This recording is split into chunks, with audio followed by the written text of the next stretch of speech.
மது, யஷை விட நீ தான் பேஷண்ட் மாதிரி ஆயிட்ட. மதியமும் சரியா சாப்பிட்ருக்க மாட்டேன்னு நினைக்கிறேன். ஒழுங்கு மரியாதையா சாப்பிடு. எனக்கும் பசிக்குது. நீ சாப்பிடலனா நானும் சாப்பிட மாட்டேன் என்று சொன்னவன், நானே ஊட்டி விடுறேன் என்று அவளை பக்கத்தில் உட்கார வைத்து அவனும் சாப்பிட்டு கொண்டே அவளுக்கும் ஊட்டிவிட்டான். அவர்கள் இருவரும் சாப்பிட்டு முடித்து விக்ரம் கையை கழுவி வரவும் சுஜி அந்த அறைக்குள் நுழையவும் சரியாக இருந்தது. முகத்தை சோகமாக வைத்து கொண்டவள், விக்ரம், குழந்தைக்கு என்ன ஆச்சு? பாட்டி இப்பதான் என்கிட்ட சொன்னாங்க.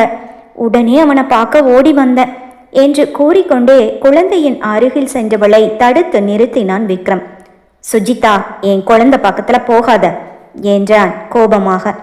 ஏன் விக்ரம், ஏன் குழந்தைய பார்க்க கூடாதா?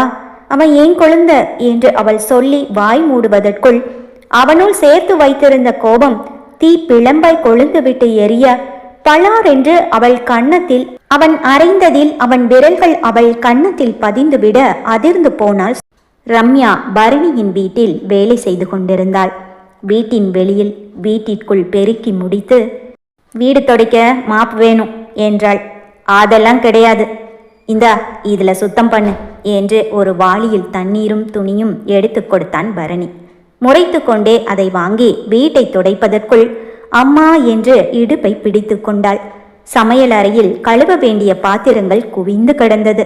துப்பட்டாவை இடுப்பில் கட்டி கொண்டு வேர்க்க விறுவிறுக்க பாத்திரங்களை கழுவி கொண்டிருக்க அவள் முகமெங்கும் பாத்திரம் கழுவும் சோப்பு ஒட்டி இருந்தது. சரியாவே சுத்தம் செய்யல என்று மீண்டும் மீண்டும் கழுவிய பாத்திரங்களை எடுத்து சிங்கில் போட்டு கொண்டிருந்தான் பரணி. அதெல்லாம் முடிந்த பிறகு ஒரு பக்கெட் நிறைய அழுக்கு துணிகள். இதெல்லாம் காஸ்ட்லி ட்ரெஸ், பிரஷ் போடாம கையிலேயே துவைக்கணும்.